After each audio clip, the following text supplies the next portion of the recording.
Kiai Haji Syarifuddin Yakub lahir di Desa Payaraman, Kabupaten Ogan Ilir, tanggal 4 Januari 1947. Setelah menempuh pendidikan pesantren di Pondok Pesantren Muallimin Islamiyah selama 5 tahun, beliau melanjutkan pendidikannya sebagai sarjana muda di Fakultas Syariah UIN Raden Fatah Palembang dan lulus pada tahun 1969. Selanjutnya kembali melanjutkan sarjana lengkapnya pada tahun 1980. Pernah menjadi anggota DPRD Kabupaten Muara Enim periode 1977 hingga 1982. Beliau juga aktif mengajar sebagai dosen di UIN Raden Fatah Palembang sejak tahun 1983. Tahun 2005, Kiai Haji Syarifuddin Yakub berhasil menyelesaikan program masternya di Pasca Sarjana UIN Raden Fatah Palembang. Banyak amanah jabatan yang diberikan kepada beliau, di antaranya Wakil Imam Besar Masjid Agung, Sekretaris Pembina Masjid Agung Sultan Mahmud Badarudin Palembang, Ketua Komisi Fatwa Masjid Agung, dan anggota Komisi Fatwa Majelis Ulama Indonesia Sumatera Selatan. Dan saudara, inilah bukan basa-basi.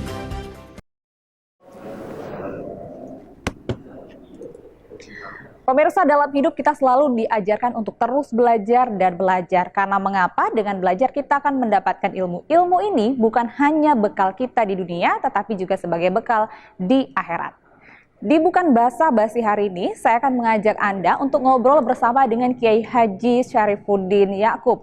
Beliau adalah seorang pendakwah dan sudah berdakwah sejak tahun 1971. Ikuti saya dalam Bukan Basa-Basi. Assalamualaikum Ustaz. Waalaikumsalam Sehat Ustaz? Apa kabar? Alhamdulillah Sehat. Senang sekali Ustadz kami bisa bertemu dengan Ustadz ini.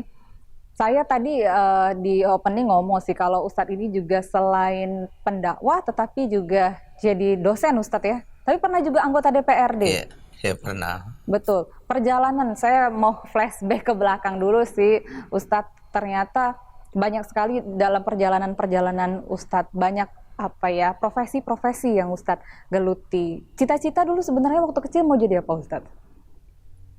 Sebenarnya kita diarahkan oleh kakek ya. Di kakek kami itu namanya Haji Yusuf, itu lama di Mekah beliau itu. Minimal 5 tahun ya. Jadi melihat cucu-cucunya setelah tamat sekolah dasar waktu itu, sekolah rakyat namanya. Lalu diarahkan beliau ke pesantren. Beliau yang mengantar saya ke pesantren. Di mana pesantrennya waktu itu? Pesantrennya itu di Talangsari namanya. Selama 5 tahun. Kenapa 5 tahun? Karena saya begitu 3 bulan di kelas 1 dinaikkan ke kelas 2. Karena pelajaran-pelajaran di situ sudah kami pelajari waktu di sekolah rakyat itu pagi, sorenya sekolah ibtidaiyah. Nah, makanya 5 tahun. Setelah itu langsung kuliah di IAIN Raden Fatah ketika itu sebelum jadi WIN ya. Iya, betul. Nah, lalu 3 tahun itu dulu itu ada gelar sarjana muda. Sarjana muda, betul. Setelah selesai sarjana muda tahun 69-70, nah saya ditugaskan oleh rektor ketika itu Profesor Kiai Haji Zainal Abidin Fikri mengajar di SPIAN, Sekolah Persiapan IAIN, 2 tahun itu. Sekolah Persiapan IAIN ini artinya kalau sudah lulus dari situ langsung masuk IAIN tanpa tes. Gitu. Sudah jadi itu. Harapan saya sebentar saja di Muara Enim itu. Kata Pak Rektor, Profesor ketika itu ya cuma 2 tahun saja Syarifuddin katanya. Tapi lama-lama belum ada penggantinya, jadi 13 tahun. Masya Allah. Di Muara Enim. Nah, ketika itu sudah mulai di samping mengajar juga dakwah. Nah, dan tadi dibilang pernah jadi anggota DPRD, ya memang tahun 77-82 itu terpilih menjadi anggota Dewan Perwakilan Rakyat dari Partai Persatuan Pembangunan. Walaupun ketika itu saya pegawai negeri. Loh, iya. Kita sambil jalan ya Ustadz ya? Iya. Sambil jalan ke... Oh iya. Jadi pegawai negeri kan boleh memasuki salah satu partai politik pada saat itu ataupun golongan karya dengan pengetahuan pejabat yang berwenang. Prosedur itu kita tempuh dan diizinkan oleh rektor ketika itu. Itulah. Dakwah terus jalan pada saat itu. Dakwah jalan terus. Mendidik juga tetap jalan. Mendidik jalan. Masya Allah. Nah, lalu ketika menjadi anggota DPRD, saya melanjutkan kuliah. Selesai S1-nya ya, tahun 80. Kemudian tahun 83 ditarik kembali ke Fakultas Syariah IAIN menjadi dosen. Oh, ke Palembang. Akhirnya pulang setelah 13 tahun ya Ustaz. Alhamdulillah. Pulang. Nah, setelah di Palembang sambil kuliah juga menyelesaikan S2. Oh. Jadi selesai. Oh, dulu bidang ilmunya apa Ustaz? Ya, karena saya alumni Fakultas Syariah, Fakultas Hukum, S1-nya, kemudian S2-nya juga bidang hukum tata negara, yang gelarnya Magister Hukum Islam. Maka yang saya ajarkan di Fakultas Syariah itu fikih ya, ada fikih siasa, fikih politik itu fikih tata negara, ada fikih jinayah itu tentang tindak pidana, kemudian ada tafsir ahkam, tafsir ayat-ayat hukum, kemudian fikih ibadah.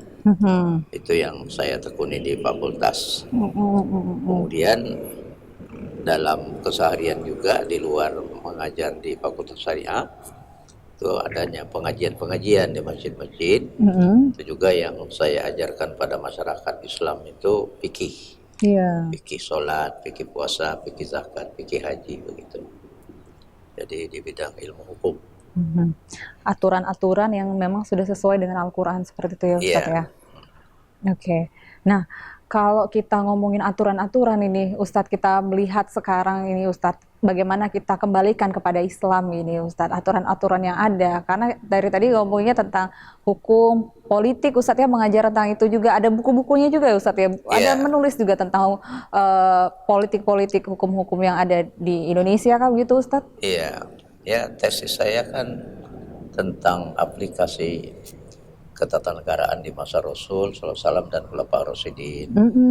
Jadi sebenarnya founding father kita negara Republik Indonesia ini itu mengacunya ke sana, ya. Ya kenapa negara kesatuan Republik Indonesia? Itu di masa Rasul itu negara kesatuan juga. Pusatnya di Madinah dan provinsi-provinsinya ada di Yaman, ada di Mesir, ada di Mekah begitu ya. Nah, jadi negara kesatuan itu.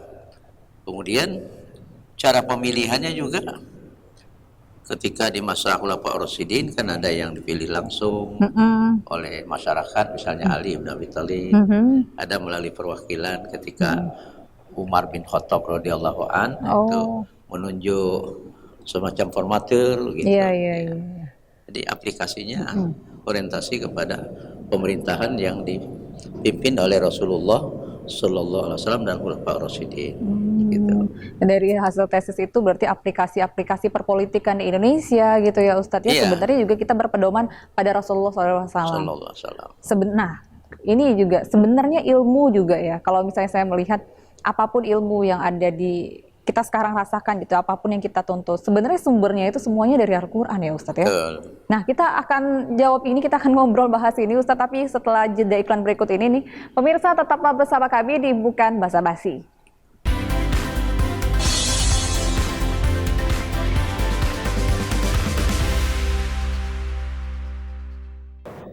Terima kasih Anda masih bersama kami di Bukan Basa-Basi, masih bersama dengan Kiai Haji Syarifuddin Yaakob di Bukan Basa-Basi hari ini. Nah, Ustadz tadi saya sebelum break ini nanya-nanya ilmu, sebenarnya kalau kita ngomongin ilmu yang sangat luas sekali, sebenarnya semuanya ada pedomannya ya Ustadz ya, yaitu di Al-Quran.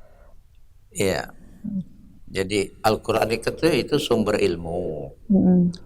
Jadi oleh para ulama, maka ilmu yang fardu ain dipelajari oleh kaum muslimin ini pertama ilmu tauhid, tentang keesaan Allah supaya ibadah kita tuh fokus hanya untuk Allah, ya.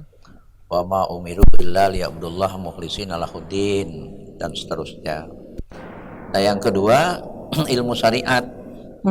Ilmu syariat ini yang bersumber dari Al-Quran dan As-Sunnah, yang sudah dibakukan ke dalam ilmu fikih. Ilmu syariat. Ilmu fikih itu kan kalau dari arti bahasa paham. Kalau dari istilah al-ilmu bil ahkami syar'iyyati al-amaliyati al-muktasabu min adillatihat tafsiliyah. Ilmu tentang syariat Islam yang amalia, pengambilannya dari dalil-dalil yang rinci. Dalil-dalil yang rinci itu dari Al-Quran dan As-Sunnah. Nah, jadi fikih itu anti saripati dari Al-Quran dan hadis, ya. Maka ada beberapa cabang tuh.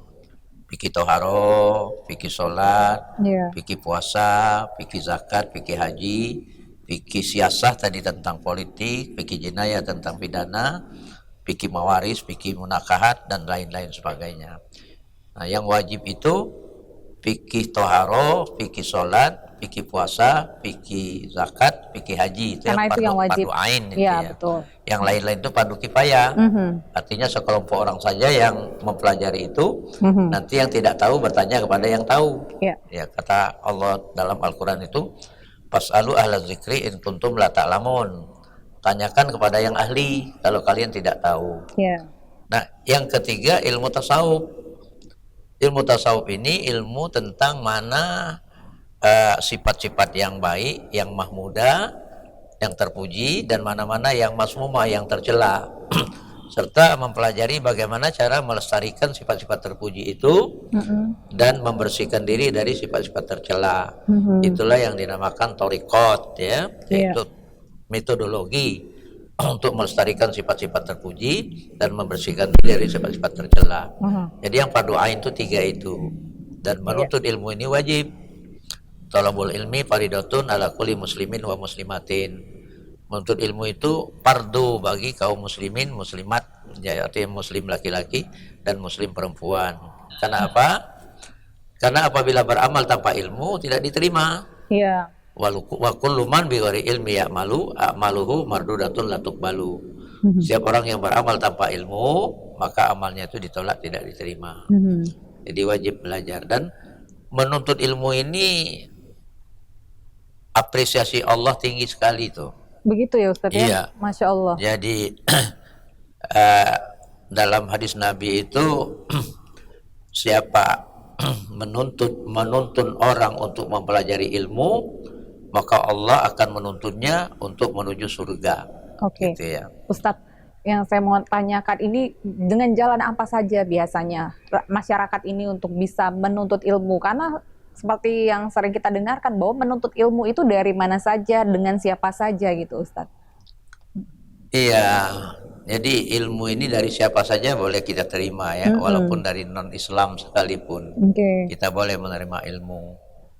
Tapi nanti kan setelah kita memperoleh ilmu itu, nah ilmu itu wajib diamalkan kalau yang baik-baik, ya.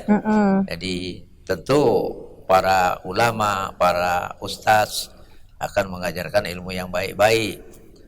Sebab kenapa kalau tidak diamalkan? Kan kata Rasulullah SAW, manis dada ilman walam yusdad hudan lam yasdad minallahi illa bu'da. Siapa yang bertambah ilmunya, tapi tidak bertambah hidayahnya, maka dia bukan bertambah dekat pada Allah, malah bertambah jauh dari Allah SWT. Jadi ilmu itu wajib diamalkan. Kewajiban untuk ketika kita punya ilmu misalkan seperti itu Ustaz, apapun ilmu yang didapatkan, kemudian kewajiban untuk memberikan itu juga diatur ya Ustaz, ya, memberikan kepada kewajiban itu. Man su'ila al ilmin fakatamahu uljima yaumal qiyamah bilujami minan nar. Siapa yang ditanya tentang ilmu, artinya diminta untuk mengajar, dia tidak mau memberikan pelajaran itu pada orang, maka dia akan disiksa pada hari kiamat dengan siksaan dari api neraka. Jadi besar tanggung jawab orang yang berilmu itu. Dan memang sebagai muslim juga diwajibkan untuk menuntut ilmu gitu. Karena menuntut ilmu diwajibkan, dan orang yang berilmu diwajibkan untuk mengajarkannya, mengamalkannya. Mengamalkannya. Al ilmu bila amal kasajari bila samar. Jadi ilmu yang tidak diamalkan itu sama seperti pohon kayu yang tidak berbuah. Mengamalkannya sendiri nih Ustadz, dalam implementasinya dalam kehidupan sehari-hari, apakah memang harus berdakwah, mengajar, atau bisa dengan cara yang lain-lainnya untuk bisa Ya, dakwah membaginya? itu kan bisa bil lisan ya, dengan mengajar secara lisan, Iya. bisa dengan contoh perbuatan bil amal ya. Jadi kita melakukan sesuatu, jadi untuk menuntun orang-orang lain supaya melakukan seperti itu. Bisa dengan motivasi ya. Iya. Jadi makanya dalam pendidikan itu kan ada 3 aspek ya. Pertama ilmu, transfer ilmu. Yang kedua afektif, membentuk sikap dan akhlak. Iya. Yang ketiga tuh keterampilan. Jadi ada 3 aspek itu pendidik itu. Yang memang harus dijalankan, yang untuk bisa dibagi gitu ya. Nah, Iya. Ustadz, apa yang harus dilakukan untuk orang yang ingin belajar, cuman tidak paham sebenarnya ingin belajar kemana ini Ustadz? Oh, itulah peranan orang tua ya, memberi masukan-masukan. Seperti tadi yang saya bilang, saya ini kan diarahkan oleh kakek. Betul. Jadi kalau saya sendiri sebenarnya dulu mau jadi sarjana ekonomi. Jadi tamat SR itu saya mendaftar sendiri itu ke SMEP, Oh gitu. Sekolah Menengah Ekonomi Pertama. Cita-citanya mau jadi sarjana ekonomi dan nanti mau jadi direktur bank. Oh dulu waktu kecil Cita-cita seperti waktu itu ya. SR itu. Ternyata Kepengen diarahkan banyak kakek. duit ya. Tapi diarahkan oleh kakek. Dilihatnya gejala kita tidak benar ini katanya. Pindahkannya ke pesantren. Oke. Maka jadilah seperti sekarang ini, alhamdulillah. Alhamdulillah. Dan Iya. ternyata inilah jalan yang terbaik Iya. ya, diarahkan ya Ustadz. Kita Diarahkan, harus iya. break lagi ini pemirsa, semakin menarik perbincangan kami. Tetaplah bersama kami di Bukan Basa-Basi.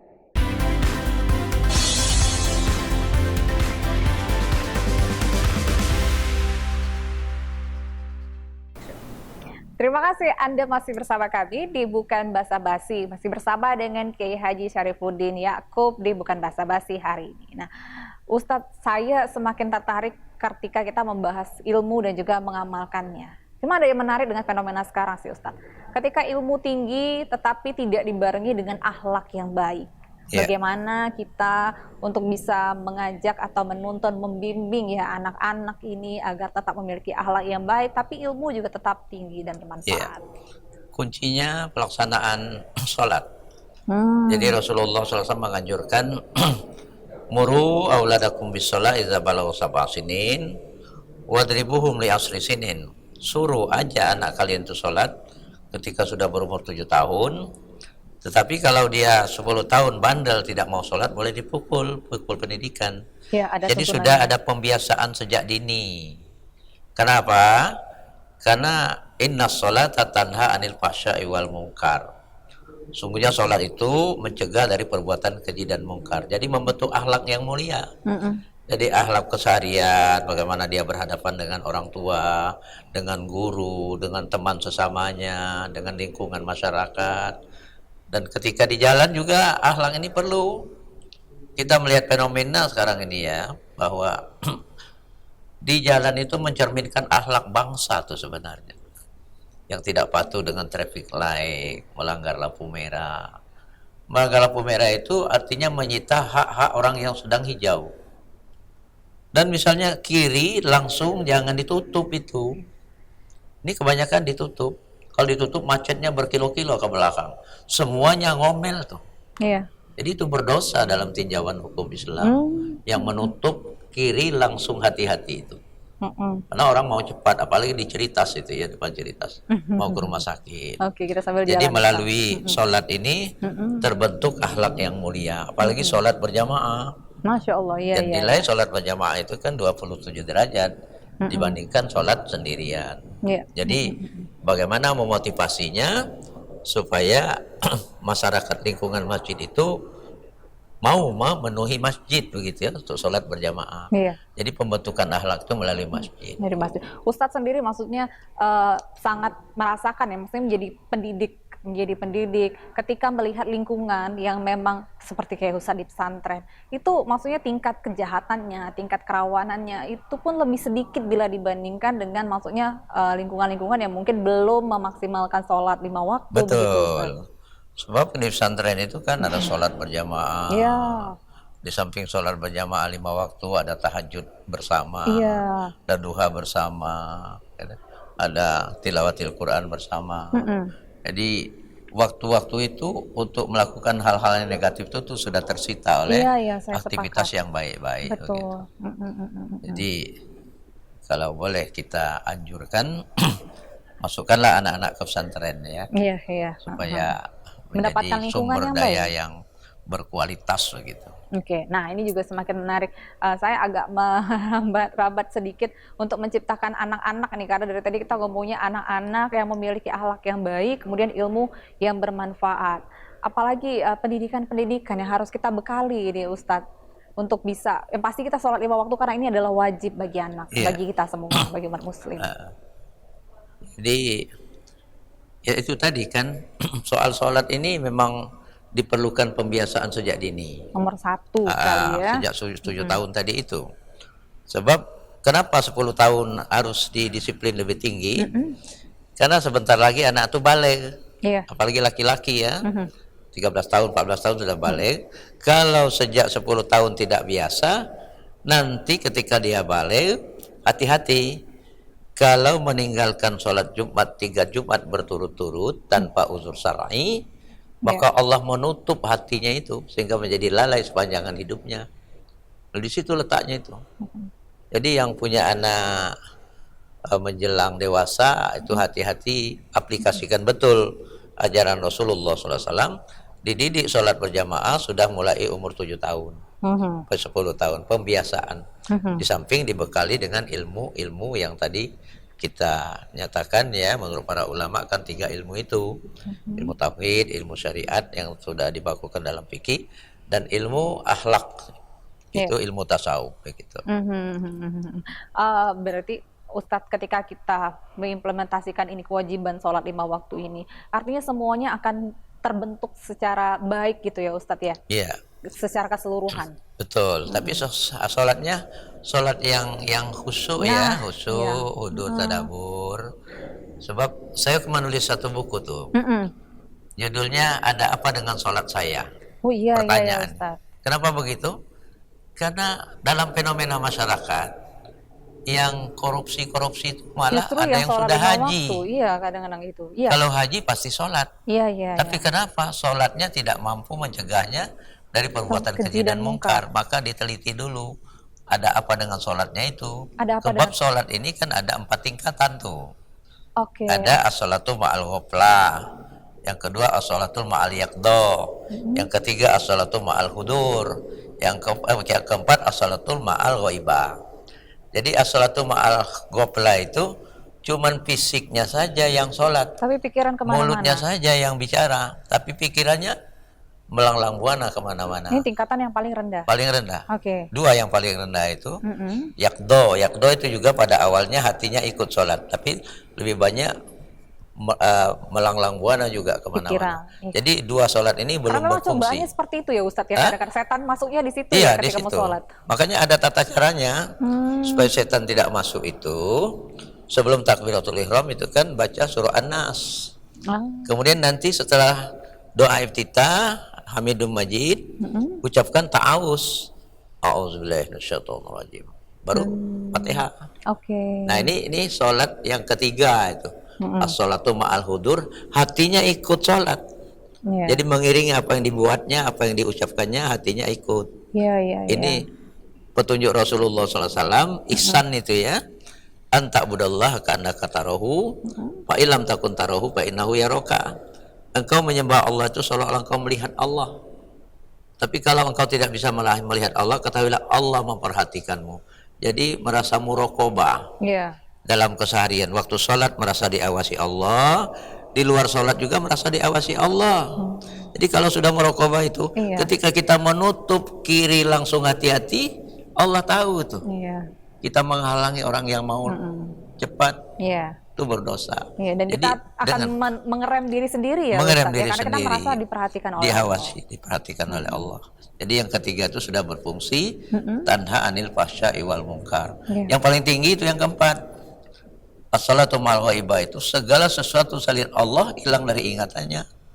Hanya ingat dia sedang berhadapan dengan Allah, sedang berdialog dengan Allah, karena dia sambil memahami apa yang dia ucapkan. Nah ini berfungsi tanha anil fahsya'i wal munkar. Malah sudah meningkat musyahadah dia. Musyahadah itu artinya di mana-mana Allah itu bersamanya. Wa huwa ma'akum aina ma kuntum. Di mana saja kamu berada, Allah itu berada di dekat kita. Allah itu lebih dekat daripada ulat leher kita ini. Jadi merasa musyahadah, merasa muraqabah. Nah, inilah kunci yang mengerem kita untuk melakukan hal-hal yang negatif. Ya, dalam segala situasi. Nah, kita ingin pembentukan akhlak masyarakat ini melalui sholat berjamaah yang intensif. Maka saya mendukung ya Kepala TVRI kita menginginkan supaya di TVRI itu pelajaran tauhid itu ditambah dengan uraian-uraian tentang fikih ya. Tentang sholat dan lain-lain sebagainya. Agar ilmunya juga didapatkan sehingga bisa diimplementasikan. Saya juga merasa mendapatkan manfaat sekali dengan tahapan-tahapan sholat. Saya jadi mengevaluasi sholat saya. Ustaz, terima kasih banyak ini ilmunya. Ini sayang sekali sih waktu kita sudah habis. Tapi saya merasa ini setengah jam ini kita mendapatkan insight yang sangat luar biasa. Ustaz, saya terima kasih sekali. Sama-sama. Demikian perbincangan kami di Bukan Basa-Basi hari ini. Ilmu ini adalah sebagai bekal kita baik dunia dan juga di akhirat. Dan kita harus mengamalkan ilmu ini. Demikian Bukan Basa-Basi hari ini. Saya Nadana Syaya, pamit. Assalamualaikum warahmatullahi wabarakatuh. Sampai jumpa.